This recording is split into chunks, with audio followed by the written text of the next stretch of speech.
श्री स्वामी समर्थ मित्रांनो, आपल्या स्वामी सेवा या चॅनलवरती तुमच्या मनापासून स्वागत आहे. मित्रांनो, गुरुचरित्र आणि श्री स्वामी चरित्र सारामृत या दोन ग्रंथांबद्दल आज आपण बोलणार आहोत. गुरुचरित्र हा ग्रंथ काय आहे आणि स्वामी चरित्र सारामृत हा ग्रंथ काय आहे, आज याच्याबद्दल आपण बोलणार आहोत.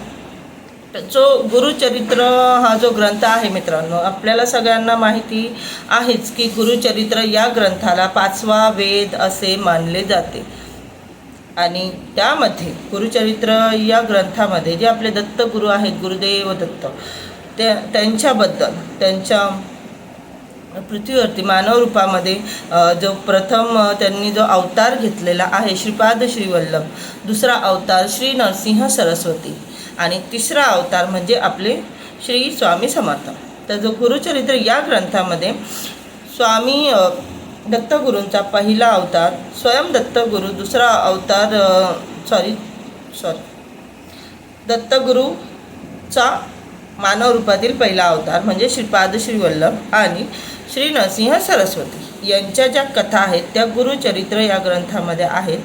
आणि स्वामी चरित्र सारामृत या ग्रंथामध्ये आपले स्वामी कसे प्रकट झाले, स्वामी कुठे प्रकट झाले, स्वामी कसे प्रकट झाले, स्वामी कुठून आले, स्वामी प्रकट झाल्यानंतर स्वामी कुठे कुठे गेले, त्यांनी कोणकोणते जे तीर्थस्थळ आहेत तिथे गेले, त्यानंतर स्वामी कोणत्या गावांमध्ये किती दिवस राहिले, तिथे त्यांनी काय लीला केल्या, त्यानंतर स्वामी अक्कलकोटला केव्हा आले, अक्कलकोटमध्ये आल्यानंतर त्यांनी त्यांचं जे काही कोणकोणते चमत्कार झाले, या सगळ्या कथा आपल्याला स्वामी चरित्र सारामृत या ग्रंथामध्ये भेटतात आहेत तिथे लिहिलेले. आणि त्याआधीचं जे गुरुदेव दत्तांपासून ते नरसिंह सरस्वती यांचे जे चमत्कार आहेत, यांनी जे केलेल्या जे चमत्कार आहेत त्यांच्या चमत्काराच्या कथा त्या म्हणजे आपल्याला गुरुचरित्र या ग्रंथामध्ये वाचायला मिळतात. आणि त्यातून आपल्याला दत्तगुरू यांच्याबद्दल खूप असं ज्ञान मिळतं. तर हे झालं गुरुचरित्र आणि स्वामी चरित्र सारामृत.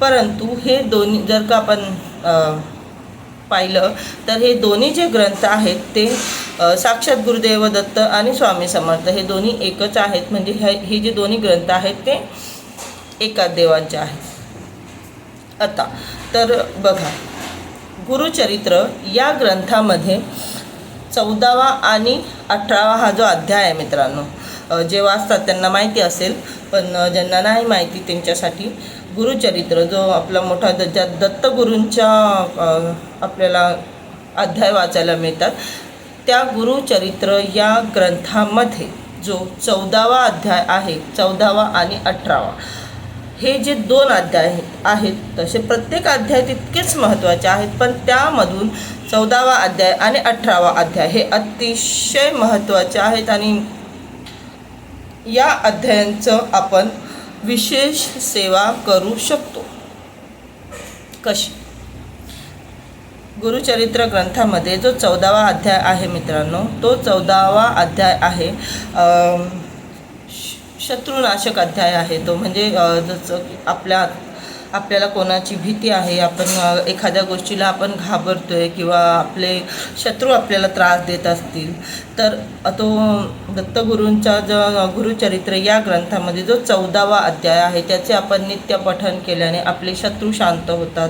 किंवा ज्या गोष्टीची आपल्याला भीती वाटते, की ज्या संकटांची आपल्याला भीती वाटते, त्या संकटातून आपल्याला वाचवण्यात मदत होते. आणि जो 18वा अध्याय आहे त्यामध्ये आपल्याला आपल्या आर्थिक परिस्थिती सुधारण्यासाठी तो जो अध्याय आहे त्याचे आपण जेव्हा विशेष पठन करतो, त्याची जेव्हा आपण सेवा घेतो, आपण स्पेशली त्या 2 अध्यायांची सेवा आपण घेतो किंवा आपण नित्यसेवेमध्ये किंवा गुरुवारचे जर का आपण गुरुवाराचा कारण की गुरुवारच्या दिवशी आपण स्वामींची, दत्तगुरू यांची सेवा करतो, तर त्या दिवशी जर आपण स्पेशली आपल्या भल्यासाठी जर आपल्याला कोणी असेल आपल्याला त्रास देत असेल किंवा आपल्याला असतं मित्रांनो असं काय की आपण एखाद्या गोष्टीला खूप घाबरत असतो, आपल्याला नेहमी अशी भीती वाटत असते की त्या गोष्टीची, त्या व्यक्तीची किंवा त्या परिस्थितीतून आपल्याला वाचण्यासाठी मदत होते. दुसरा 18वा जो अध्याय आहे तो 18वा अध्याय आहे धनप्राप्तीसाठी. त्या अध्यायामध्ये गुरुचरित्र ग्रंथामध्ये जो 18वा अध्याय आहे त्याचे नित्य पठन केल्याने आपले आर्थिक परिस्थिती सुधारण्यात आपल्याला मदत होते. साक्षात दत्तगुरूंचा तो अध्याय आहे. त्यात ते वाचल्यानंतर आपल्याला आपण जेव्हा वाचू तेव्हा आपल्याला समजतं आपोआप यात काय लिहिलेलं आहे. अतिशय असे प्रभावी हे जे 2 अध्याय आहेत, 14वा अध्याय आणि 18वा अध्याय. पुन्हा एकदा सांगते, 14वा जो अध्याय आहे तो आपल्याला शत्रूंपासून वाचवण्यासाठी, आणि त्यामध्ये एक लाईन आहे मित्रांनो, गरुडाची या पिलाला सर्पाचे भय कैसे. जेव्हा आपण दत्तगुरूंचा हा जो 14वा अध्याय वाचतो तेव्हा आपण साक्षात दत्तगुरूंचे आपण त्यांची सेवा करतो, म्हणजे आपण त्यांचं बाळच आहोत. आपण त्यांचं नाव घेतो किंवा आपण दत्तगुरूंची सेवा म्हणजे अतिशय महान सेवा, अतिशय प्रभावी. आणि गुरुदेव दत्तांच्या सेवेमध्ये आणि स्वामी आणि गुरुदेव दत्त एकच आहेत, परंतु त्यांच्या सेवेमध्ये तुम्हाला असे अनेक चमत्कार बघायला भेटतो मित्रांनो. त्यासाठी पहिले तर ती सेवा मनापासून झाली पाहिजे. जो आवाज, जी हाक तुम्ही आपल्या गुरुदेव दत्तांना देशाल ती मनापासून झाली पाहिजे. तुमचं अंतःकरण पवित्र असलं पाहिजे.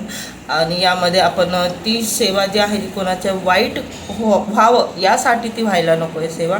आपलं चांगलं व्हावं यासाठी तुम्ही सेवा करा. तुम्हाला पावलावरती तुम्हाला त्या सेवेचा अनुभव येतो. अतिशय चमत्कारी अशी आपली ही गुरुदेव दत्तांची ही सेवा आहे. त्या दत्तगुरूंची जी सेवा आहे यामध्ये अनेक एका अनुभवावरती थांबतच नाही मित्रांनो. जो सेवक आहे त्याला ह्या गोष्टी समजतात, त्याला जो करतोय ना त्याला बराबर परिणाम पण दिसतात. आणि दत्तगुरू किंवा स्वामी जेव्हापासून तुम्ही सेवेला चालू करताना तुम्हाला प्रत्येक पावलावरती ते तुमच्यासोबत चालण्याचा सतत अनुभव करून देत असता. एखादी गोष्ट तुम्ही मनात ठरवताय, एखादी गोष्ट तुम्ही मनात विचार करताय, एखाद्या गोष्टीचं तुम्हाला मनामध्ये टेन्शन असेल, तुम्ही सतत विचार करताय, त्या गोष्टीचं उत्तर तुमच्यासमोर ते आणून उभं करता. याचा अर्थ तेच की मी ऐकते, मी बघते, तू फक्त चल आणि माझं नाव घे. तर अशी आपली गुरुदेव दत्तांची सेवा आहे. सेम आपले स्वामी, पण स्वामी म्हणजेच दत्तगुरू म्हणजेच आपले स्वामी. तर अध्याय जो 14वा अध्याय आहे ना मित्रांनो तो अतिशय प्रभावी आहे. जो ही सेवा करतो, जो ही 14वा अध्यायाची बघा आपल्या आयुष्यात खास करून या 2च गोष्टी असतात. एक आपल्याला माहिती नसतं, पण अनेक लोक असतात ज्यांना आपलं चांगलं बघवत नाही. कळत न कळत आपल्याला पण बऱ्याचशा अशा गोष्टींची भीती असते मनातल्या मनात. आपण गृहस्थ जीवन जगतोय, त्यामध्ये आपण दररोज अशा आपल्याकडनं काही चुका घडतात किंवा अशा परिस्थिती निर्माण होतात. आपल्या मनात काही गोष्टींची भीती असते किंवा आपण कोणाला घाबरत असतो, काहीतरी असं असतं. तर असं काही असेल आपल्या मनात, एखाद्या गोष्टीची भीती असेल, तर आपण 14वा अध्याय जो आहे गुरुचरित्र, पुन्हा सांगते मित्रांनो, गुरुचरित्र आणि स्वामीचरित्र सारामृत हे 2 वेगळे ग्रंथ आहेत. आणि त्यापैकी मी गुरुचरित्र जो दत्तगुरू यांच्या त्यामध्ये कथा आहेत या ग्रंथाबद्दल बोलते. 14वा अध्याय हा आपल्याला शत्रूंपासून, आपले शत्रू शांत होण्यासाठी या अध्यायाची आपण सेवा करू शकतो. आणि जो 18वा अध्याय आहे तो धनप्राप्तीसाठी आहे.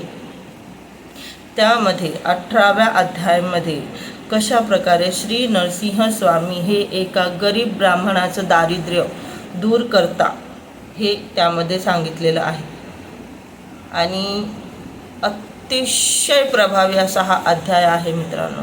दत्तगुरूंची सेवा म्हणजे तुम्हाला चमत्कार बघायला मिळणार म्हणजे मिळणार. गुरुदेव दत्तांची सेवा म्हणजे नशिबाने भेटते मित्रांनो.